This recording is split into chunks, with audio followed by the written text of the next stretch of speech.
All right.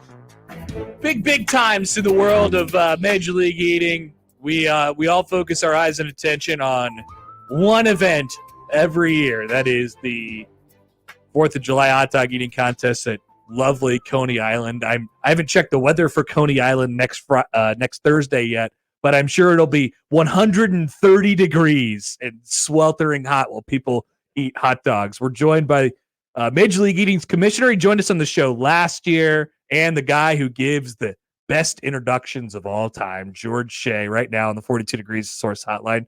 George, thanks for doing this again. How are you? I'm doing very well. Thank you for having me. How excited are you? We're going to get to obviously the newsy part of the hot dog eating contest here in just a second. But have you started to cook up the introductions for next week yet? Yes, in fact, I'm trying to refine that, and I always try to do some that are funny, and I have to determine whether what I think is funny to other people. So I'm doing that right now, testing some stuff. But I'm all ready for the 4th. I got to memorize everything, but I'm all ready. We're very excited because, last year we had disruption with a massive biblical level rainstorm, and so the crowd. I've been getting lots of emails and texts and stuff. The crowd is very, very excited to go back out there, hoping for good weather. And we have what is going to be a fantastic contest. Obviously we'll talk about the news. Joey's not going to be there, but the consequence of that is a really powerful contest that will be hotly contested. And so people are excited about that. Okay, let's start with Joey then. So give us your story here, your part of the story on how this came about, because it just all of a sudden got dropped on us one day. We're like, whoa, what's the hot dog eating contest going to be like without Joey Chestnut? Why is Joey not going to be in the hot dog eating contest this year? Well, what happened was our contract with him sunsetted, and they delayed negotiation or pushed negotiation forward. And when they came to us to figure things out, they had two contracts signed with what most people would think of as a conflict. One was with what turns out to be Netflix doing a Labor Day contest, a hot dog contest, which is obviously, extreme praise if imitation is flattery. This is a big one. And then the other one was endorsing a rival hot dog as part of the Impossible suite of plant-based meats, and which was a clear and epic conflict with the exclusivity on hot dogs, which Nathan's has always had in place for 20 years, that Joey's been around in 1920, whatever it is. And so that was a clear, we didn't even know what to do. It was a complete shock. And then we came to an impasse, asked whether he could carve that hot dogs out of the Impossible stuff. The answer was no. So we were at an impasse, and then it went into the media and obviously became a very big story. We continued to negotiate and talk with the team and try to resolve it, and we conceded on everything. We conceded on the exclusivity thing. We said, you know what, fans want you, we want you, we concede, you can come anyway, and we still couldn't come to an agreement. So, I can't say, Joey's got his side of all of this.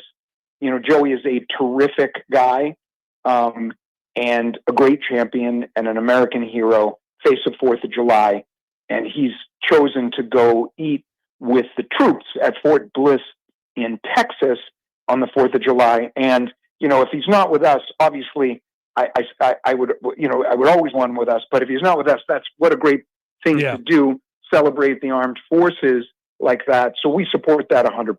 So what will this event be like without him? You touched on a little bit. It's going to be probably a little bit more hotly contested, but he is now, he's won, I think I was just counting up before he came on, 16 out of 17 times and 8 in a row. Yeah. And he's kind of lorded over this entire thing. So what's it like without him as in the first go around here? Well, look, he can eat in the mid 70s, right?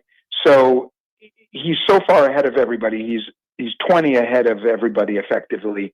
He's just a dominant figure, and he is associated with this event, and he's associated with dominating the event. So losing him and not having him there, is a loss, right? Like a lot of people, it's almost like a rite of passage on the 4th of July where they just watch him do his thing. And we recognize that, and we wish he was there, and he's always welcome. But since he has chosen not to be there, that puts us in a position of having a really competitive event. And, I've heard a lot from folks saying, look, I'd love Joey there, but since he's not going to be there, this is actually way more exciting. And what we have in front of us is Jeffrey Esper, number 2 ranked eater, 51-ish hot dogs and buns in 10 minutes. Patrick Bertoletti, whose personal best is 55. That was several years ago. Nick Werry, whose personal best is 48. And then James Webb, who is ranked number 9, but he's I'm sorry, strike that. He's ranked number 5. He's absolutely a fast rising rookie. He's amazing.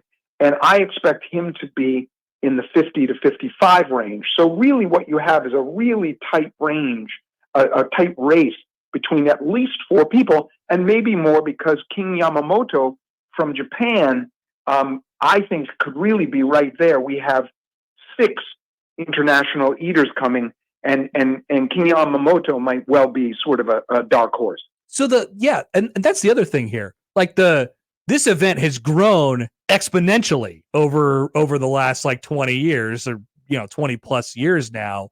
I would imagine that everybody, regardless of whether Joey's there or not, or Kobayashi's there or not, people are like, yeah, I got to be in this one, and they view it as an opportunity to say, all right, I could do this now on the biggest stage that I'm going to get.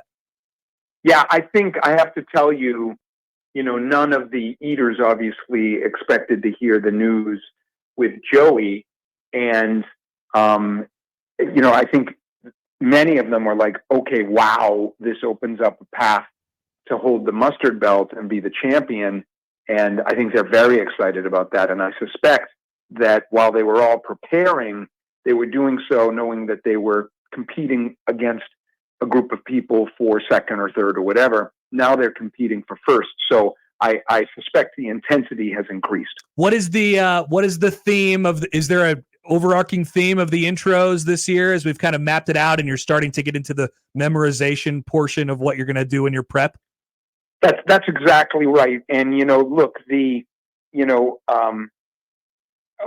try to always make a mix, right? They can't be all heroic, and they can't be all funny, and they can't be all straight, right? You have to sort of mix it all up. And, the capper of the intros has always been, or has been for the past 15 years, I guess, bringing out Joey to what is just an, absolutely over the top epic introduction. I didn't think I had written Joey's introduction, but I don't think it's fair to just pop that onto, the number 2 ranked eater and sort of okay, well, he gets that big intro, because I think to earn that, you kind of have to win the contest. So, there won't be that sort of just absolute over the top, because I just don't think it works. It's not out of respect for Joey, although certainly, it's linked to that.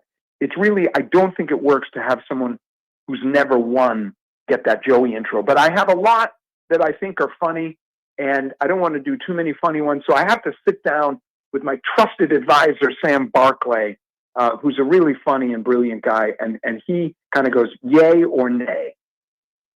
And then it kind of just goes from there. Like, he gets the ultimate say, and then you have an idea of which way you're going to take it. He gets yes or no, and then it's out there, boom, on Thursday. Yeah, I'm going to talk with him again today or tomorrow.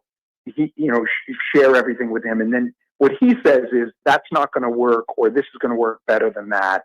And sometimes he's very funny, and he'll say, well, extend this, or what I'm saying. But really, what I'm looking for is that final voice, because sometimes if you're working on your own, sometimes things strike you as incredibly compelling or funny, and they do not strike the rest of the world that way. So he's really a great sounding board, and he's just a brilliant, funny host on his own.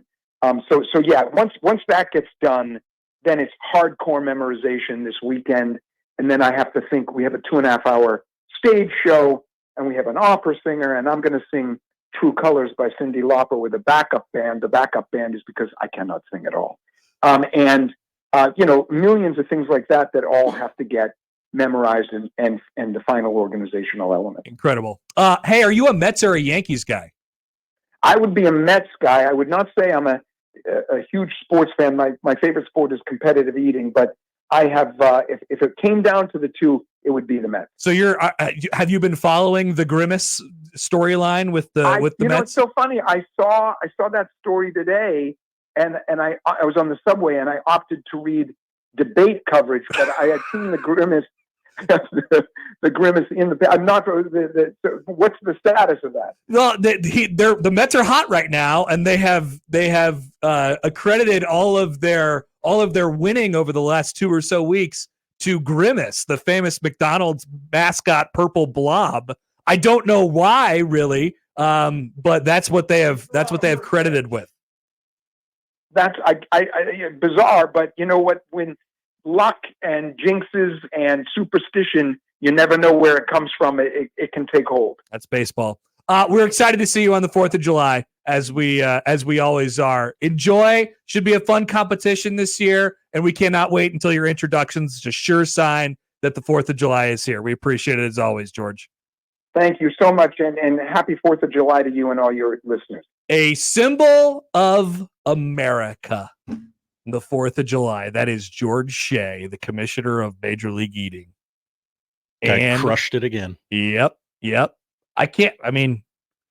Without Joey, obviously with Joey, you know what's going to happen. Without Joey, you get to mix it up a little bit. Do we still care about the love of the game? Do we still care about hot dogs? Or do we just care about our stars? I think he made a great point where, yeah, we're not going to break a world record this year probably, but you know what? There's 4 guys who could win this now. And that's more interesting. Maybe we learned something that we didn't know before. Mm-hmm. George Shea in Major League Eating will tell you what you want. Corey comments in Hi, Corey. on YouTube. American hero? Question mark, question mark, question mark. Oh, yeah. You got to understand, this guy takes things very seriously. He's a commish. Yeah. He's like, he just said it. I don't really care about baseball. My favorite sport is eating. So when you see the guy with the hat on the 4th of July and he's sitting up there, he's on ESPN, say you heard it first on the Connor Happer Show. All right, back after this with the polls. Tell you what to watch on 1620 The Zone. The Connor Happer Show. Follow us on Twitter @Happer Show for all the latest news and views. We may even say something interesting once in a while. Unlikely. Really, guys?